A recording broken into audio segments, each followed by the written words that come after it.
Shalom, salam sejahtera dari Tuhan kita Yesus Kristus buat semua jemaat GSKI, Betani Nginden, Manyar, Citraland, Sukomanunggal, dan cabang-cabang sekota di Surabaya dan sekitarnya.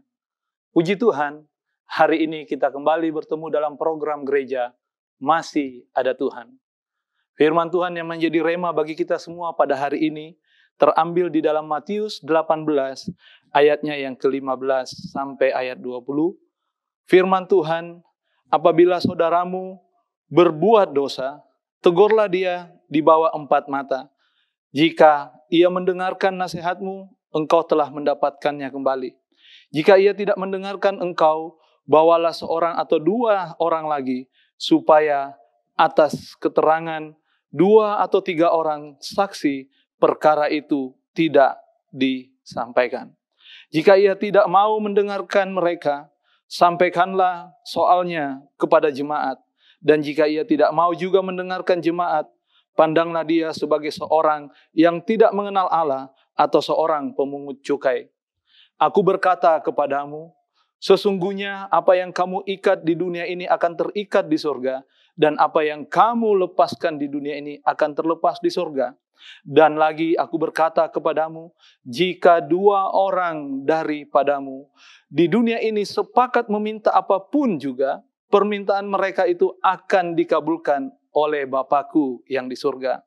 Sebab di mana 2 atau 3 orang berkumpul di dalam nama-Ku, di situ aku ada di tengah-tengah mereka. Bapak Ibu yang dikasihi Tuhan, dengan mewabahnya virus COVID-19, ada banyak begitu peraturan-peraturan yang saat ini harus kita taati. Bahkan kita mendengar istilah lockdown, kita mendengar physical distancing, kita mengenal juga pembatasan sosial berskala besar, sehingga banyak waktu-waktu yang saat ini, yang dulunya kita gunakan untuk bekerja, untuk belajar, untuk beribadah, semuanya harus kita lakukan dari rumah. Sehingga ada satu WA yang dikirim kepada saya, seorang suami bertanya kepada istrinya, kok selama seminggu ini yang disajikan lauknya cuma daun? Tetapi istrinya menjawab, itu kan aturan pemerintah, karena selama 2 minggu kita harus lockdown. Loh, akhirnya itulah yang sering terjadi. Dalam kehidupan kita sebagai orang percaya, seringkali kita menyikapi salah situasi dan kondisi yang seperti ini. Bapak Ibu yang dikasihi Tuhan, sebagai hamba Tuhan saya percaya, apapun yang terjadi di saat-saat ini, saya percaya semua itu diizinkan oleh Tuhan. Masih ada di dalam kendali dan kuasa Tuhan. Tetapi sebagai orang percaya, saya memberi tema firman Tuhan hari ini, bahwa keluarga Kristen yang sejati itu sesungguhnya akan ada di saat-saat kesulitan. Bapak Ibu yang dikasihi Tuhan, kita tahu saat ini kehidupan keluarga Kristen banyak yang hancur, banyak yang rusak, banyak yang terpecah belah. Oleh karena apa? Tidak adanya lagi waktu bersama, tidak ada lagi waktu untuk berfellowship, berdoa, membaca dan mendengarkan firman Tuhan bersama-sama. Sehingga Bapak Ibu yang dikasihi Tuhan, hari-hari ini Tuhan izinkan semua itu terjadi. Mari kita sikapi dengan baik dan benar, karena kita percaya Tuhan ingin mengembalikan keluarga-keluarga Kristen yang sejati, keluarga-keluarga Kristen di mana keluarga-keluarga ini dapat menjadi saksi, menjadi berkat yang membawa hormat kemuliaan nama Tuhan. Sebab sebuah keluarga Kristen itu dibentuk oleh Tuhan itu sendiri. Oleh karena itu, mari kita menggunakan, memanfaatkan waktu dan kesempatan. Segala sesuatu hari-hari ini harus kita kerjakan dari rumah. Kita tidak lagi bekerja di luar.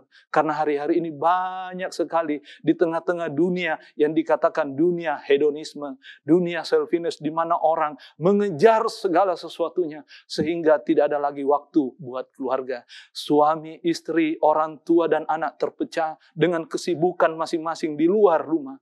Adapun ketika berkumpul di rumah, banyak waktu, kesempatan yang kita gunakan hanya apa? Sibuk dengan gadget masing-masing. sibuk dengan HP masing-masing, sehingga waktu yang seharusnya kita gunakan untuk berkumpul bersama, berdoa, membaca firman Tuhan bersama, itu tidak kita lakukan lagi. Tetapi mari firman Tuhan hari ini mengajarkan kepada kita, waktu dan kesempatan ini kita gunakan karena kita percaya. Di waktu dan kesempatan yang kita gunakan, apabila kita gunakan dengan baik, maka di dalam keluarga Kristen itu ada 3 hal yang harusnya ada. Keluarga Kristen sejatinya di dalamnya harus ada kasih. Firman Tuhan yang kita sudah baca, Matius 18 ayat yang 15 sampai ayat 17, itu jelas berkata bahwa dalam kehidupan keluarga rumah tangga Kristen, kita ini masih terdiri dari orang-orang yang belum sempurna. Bisa saja salah satu dari anggota keluarga itu jatuh di dalam dosa. Bagian kita sebagai orang percaya, baik kita sebagai orang tua, suami, istri, anak-anak, bagian kita yang punya iman, punya keyakinan bahwa Yesus itu penolong, Yesus itu penyembuh, Yesus itu penyelamat. Kita harus menyampaikan, kita harus menegur, menasehati, membimbing, bahkan menguatkan, tetapi dengan kasih. Bapak Ibu yang dikasihi Tuhan, hari-hari ini dalam setiap keluarga rumah tangga, anak-anak Tuhan, kasih inilah yang saat ini hilang. Tetapi firman Tuhan ingin kita kembali kepada kasih mula-mula. Kasih yang menegur, kasih yang menasehati, kasih yang membimbing, kasih yang sungguh-sungguh menguatkan ketika salah satu anggota keluarga kita ada yang lemah, ada yang jatuh. Firman Tuhan berkata kalau kita baca di dalam 1 Korintus 13 ayat yang keempat. Kasih itu sabar, kasih itu murah hati, ia tidak cemburu, ia tidak memegahkan diri dan tidak sombong. Ayat 5, ia tidak melakukan yang tidak sopan dan tidak mencari keuntungan diri sendiri. Ia tidak pemarah, tidak menyimpan kesalahan orang lain. Ayat 6 dan 7, ia tidak bersuka cita karena ketidakadilan, tetapi karena kebenaran. Ia menutupi segala sesuatu, percaya segala sesuatu, mengharapkan segala sesuatu, sebab kasih itu menanggung segala sesuatu. Bapak Ibu yang dikasihi Tuhan, mari kita gunakan waktu-waktu saat-saat di mana keadaan ini memaksa kita untuk berkumpul bersama. Saatnya lah kita berbagi kasih. Kita menasehati, kita menolong, dan kita menguatkan sesama anggota keluarga kita. Sehingga segala sesuatunya kembali kepada kasih yang mula-mula. Bahkan firman Tuhan kalau kita baca di dalam 1 Petrus 4 ayat 8. Tetapi yang terutama, kasihilah sungguh-sungguh seorang akan yang lain. Sebab kasih itu menutupi banyak sekali dosa. Mari kita gunakan waktu ini untuk saling mengasihi. Hal yang kedua yang harus kita lakukan dan harus kita manfaatkan di situasi seperti ini, Bapak Ibu yang dikasihi Tuhan.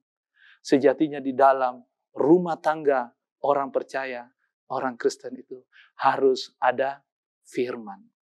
Bapak Ibu yang dikasihi Tuhan, kalau kita membaca di dalam 2 Timotius 3, saya akan membacakannya bagi Bapak Ibu. Firman Tuhan dengan jelas bahwa segala tulisan yang diilhamkan oleh Allah itu berkuasa untuk mengubah, membentuk, bahkan menegur, menasihati seseorang. Oleh karena itu bila ada salah satu anggota keluarga kita yang saat ini terjatuh, mari kita nasihati, kita menegur dengan apa? Dengan firman Tuhan. Hari-hari ini banyak anak Tuhan kehilangan waktu dan kesempatan untuk membaca firman Tuhan bersama, membagikan firman Tuhan bersama. Padahal iman itu timbul dari pendengaran akan firman Tuhan. Bahkan di dalam Mazmur ditulis, firman itu pelita bagi kakiku, terang bagi jalan-jalanku. Mari Bapak Ibu yang dikasihi Tuhan, kesempatan waktu yang Tuhan berikan, kita mau membentuk keluarga Kristen yang sejati di tengah-tengah situasi kondisi yang tidak baik ini. Dengan apa? Dengan mempergunakan untuk saling membagi firman Tuhan. Saling menegur, saling menasehati, saling menguatkan ketika ada yang lemah. Satu-satunya hanya dengan firman Tuhan. Dan yang ketiga, kita menggunakan waktu, memanfaatkan kesempatan yang Tuhan berikan saat ini. Sejatinya di dalam keluarga Kristen itu harus ada doa. Firman Tuhan kita baca di dalam Matius 18 ayat 19 dan 20. Dan lagi aku berkata kepadamu, jika 2 orang daripadamu di dunia ini sepakat meminta apapun juga, permintaan mereka itu akan dikabulkan oleh Bapakku yang di surga. Sebab di mana 2 atau 3 orang berkumpul dalam namaku, di situ aku ada di tengah-tengah mereka. Bapak Ibu yang dikasihi Tuhan, hari-hari ini kita melihat banyak keluarga dan rumah tangga Kristen tidak ada lagi waktu untuk bersama saling mendoakan. Padahal kita tahu di tengah-tengah situasi yang seperti ini, mari doa sangat dibutuhkan. Doa itu dikatakan adalah nafas hidup orang percaya. Oleh karena itu mari di tengah-tengah situasi ini kita saling menguatkan, kita saling mendoakan. Karena kita percaya seperti firman Tuhan katakan di dalam Filipi 4 ayat 6. Janganlah hendaknya engkau khawatir, tetapi nyatakanlah segala sesuatu di dalam doa dan ucapan syukur. Maka Allah damai sejahtera akan turun dan memelihara kehidupanmu. Bapak Ibu yang dikasihi Tuhan, doa tidak melulu harus dijawab oleh Tuhan, tetapi doa menggambarkan bagaimana kehadiran Tuhan, bagaimana hubungan kita dengan Tuhan. Karena walaupun doa tidak dijawab, tetapi yang menjawab doa kita hadir di tengah-tengah kita, itulah kekuatan kita. Oleh karena itu saya percaya setelah kita melewati semua ini, akan muncul keluarga-keluarga Kristen yang sejati. Keluarga-keluarga Kristen yang menggambarkan kerajaan Allah di bumi. Keluarga-keluarga Kristen yang membawa pujian, hormat, dan kemuliaan nama Tuhan. Immanuel, sampai ketemu di acara program Masih Ada Tuhan selanjutnya. Tuhan Yesus memberkati. Amin.